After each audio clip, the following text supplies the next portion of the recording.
يا مساء الفل على عيونكم، وحشتوني كتير جدا. النهارده معاكم اكله وقصه، وهنعمل مع بعض ايس كريم سهل وبسيط جدا. هنعمله بالميه بس، مش مكلف خالص. يا دوبك كيس جيلي وشويه ميه، وهنعمل احلى ايس كريم. شايفينه الوانه مجذبه جدا وهتجذب انتباه الاطفال، والقوام بتاعه حلو. شايفين بقى هندلعه ازاي في التزيين؟ شويه شماسي كده وجو تحس ان انتوا رايحين البحر، حاجه قمر كده قوي. احنا عملنا كذا نوع من الايس كريم، تقدروا ترجعوا له في القناه. النهارده بقى هنعمل الايس كريم اللي بالميه. شايفين اللون جميل ازاي؟ يلا بينا على الطريقه الحلوه ونشوف الايس كريم القمر ده عملناه ازاي. اول حاجه هستخدمها واول مكون معايا في الايس كريم ده كيس الجيلي.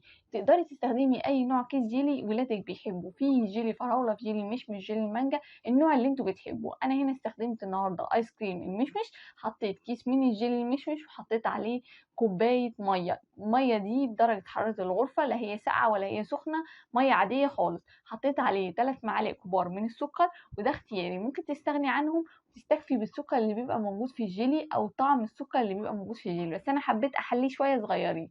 حطيت بقى كمان معلقه كبيره من النشا. هنجيب بقى المضرب بتاعنا اليدوي ونبدا نقلبهم على البارد. انا كل ده لسه ما حطيتهمش على النار. بعد كده بعد ما احس ان النشا داب خالص مع الجيلي والسكر، هنبدا نحط الخليط ده على النار. هنحط الخليط ده على النار لحد ما يغلي معانا.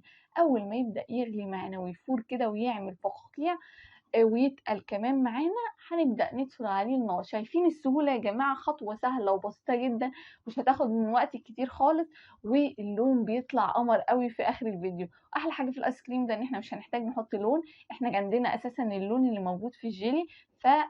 وكمان مش هنحتاج نحط طعم، احنا كمان هنستخدم الطعم اللي موجود في الجيلي.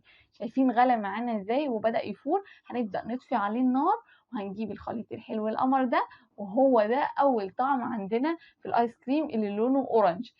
ده طعم المشمش. هنجيب طبق حلو كده عندنا ازاز يستحمل الحراره، ونبدا نحط الخليط بتاعنا وهندخله التلاجة لمدة ساعة. يفضل ان وانت بتستخدمي الخليط ده يكون ساقع، احنا محتاجين الخليط ده يبرد، فهتسيبيه يبرد تماما على الرخامة، وبعد كده هتدخليه التلاجة يسقع شوية صغيرين، ويبدأ يبقى متماسك كده وقوامه يبقى جيلي بس تقيل شوية. نيجي بقى لتاني طعم معانا. أنا هنا معايا كيس جيلي بالتفاح، لونه أخضر كده، لون جميل جدا وبيجذب انتباه الأولاد جدا. هنحط بقى عليه 3 معالق كبار من السكر، وزي ما قلت لك السكر هنا اختياري، ممكن تستغني عنه تماما تستخدمي كيس الجيلي فقط.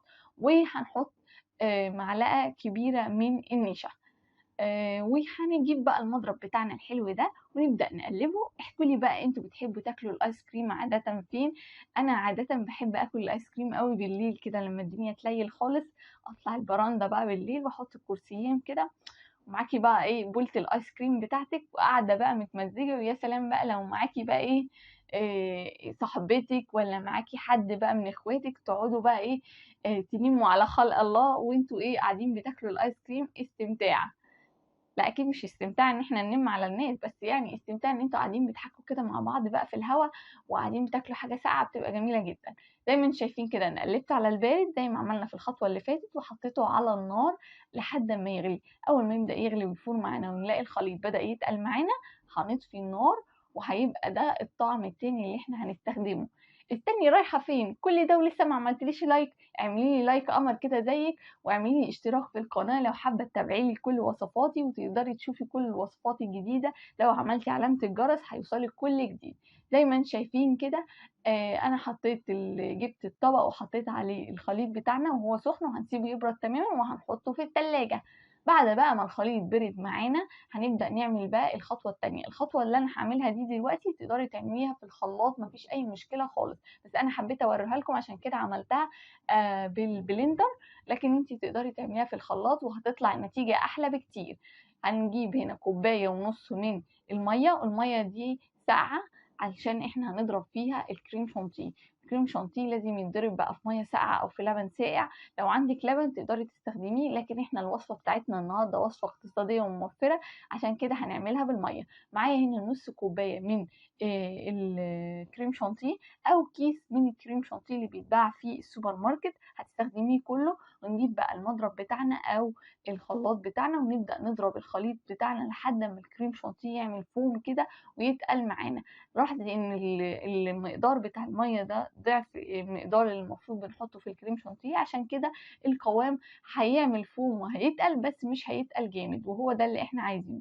تقدري تعملي خطوة بديلة للموضوع ده، ان انت تضربي الكريم شانتيه مع نص كوباية من المية، ولما يبقى القوام فومي خالص تقدري تضيفي عليه النكهة، وهيبقى تقيل برضو وهيطلع معاكي القوام حلو. لكن انا حبيت اعمله لكم خفيف شوية صغيرين ونعمله بالخطوة دي. يعني انت ممكن تعملي الكريم شانتيه عادي خالص وتحطي عليه النكهة اللي احنا عملناها التقيلة دي، وبعد كده تضربيه، او تضربيه في كمية المية اللي احنا عاملينها دي ويطلع خفيف شوية صغيرين، عشان يطلع قوام الكريم شانتيه قوام الايس كريم خفيف شوية. زي ما انتوا شفتوا كده احنا حطينا الطعم بتاعنا اللي احنا عملناه بعد ما سقع معانا مع الكريم شانتيه، وبدأنا نضربه مع بعض بعد ما احنا عملنا الفوم بتاع الكريم شانتيه.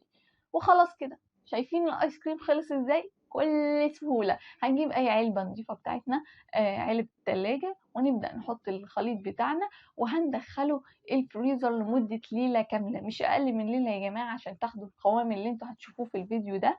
هنيجي بقى لتاني طعم احنا عملناه، كوباية ونص من المية ونص كوباية من الكريم شانتيه. تقدروا بقى بدل ما تعملوا اكتر من طعم تعملوا طعم واحد وتجربوه وتشوفوا الدنيا نظامها. طبعا انا ما رضيتش اجرب لكم في الجيلي الفراولة لانه معروف، وما قلت اعمل لكم لون مختلف كده وحاجة مختلفة وطعم مختلف شوية صغيرين. لكن لو بتحبوا جيلي الفراولة مفيش اي مشكلة خالص، ممكن تعملوه بجيلي الفراولة، هيطلع طعمه جميل جدا وهيطلع طبعا لونه روز. زي ما انتم شايفين كده بعد ما عمل الفوم بتاعنا بتاع الكريم شانتيه هنبدأ نضربه بالطعم اللي احنا عملناه من شوية. وطبعا ده بارد تماما علشان خاطر ما يخليش الكريم شانتيه يهبط مننا. احنا محتاجين الكريم شانتيه بالفوم بتاعه بالهيشان بتاعه. انا هنا حسيت ان اللون بقى فاتح معايا شويه صغيرين، فحبيت اضيف لون، ولكن دي خطوه اختياري خالص، انا عملتها بس عشان التصوير عشان يبان لون حلو. لكن انت تقدري تستغني عنها وتستكفي باللون اللي هو طلعه في الاول.